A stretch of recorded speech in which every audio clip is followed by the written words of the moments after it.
मुझो नालो आनंद कुमार। मां सिंध यूनिवर्सिटी के सिंधी शोबे के 10 साल में पढ़ंदड़ शागिर्द आया।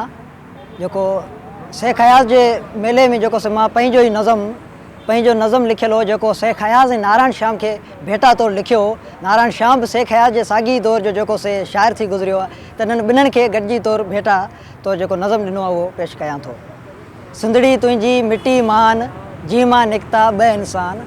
सिंधड़ी तुंहिंजी मिटी मान जी मां निकिता ॿ इंसान। हिकिड़ो तोखां दूर हलियो वियो जंहिंखे तुंहिंजी गोद मिली वई, सो त तुंहिंजी गोद में वेही तुंहिंजा गीत ॻाईंदो रहियो, तुंहिंजी सींध मेरी न कई। तुंहिंजा गीत ॻाईंदो रहियो, तुंहिंजी सींध मेरी न कई।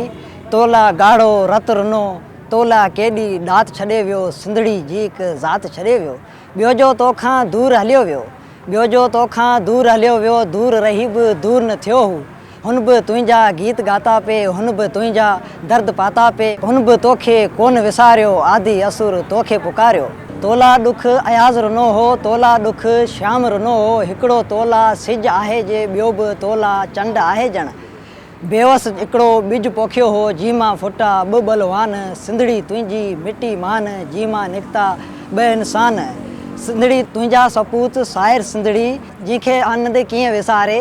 थरी हर वक़्तु लुछंदो रहंदो, हुन जा गीत ई ॻाईंदो रहंदो। मोटी ईंदा आहे मूंखे ही अमकान। सिंधड़ी तुंहिंजी मिटी मान जी मां निकिता ॿ इंसान। मां इन नज़म जी भेटा में अयाज़ जो हिन 8 मेले में सिंध वासियुनि खे, समूरनि खे, अयाज़ जी शाइरी सां चाह रखंदड़ सभिनी दोस्तनि खे ऐं भाउरनि खे सभिनी खे जेको से दावत ॾींदसि त उहे अचनि अयाज़ जे मेले जो भरपूर जो से अदबी मेड़ाके जो फ़ाइदो वठनि ऐं लुत्फ़ अंदोज़ थियनि।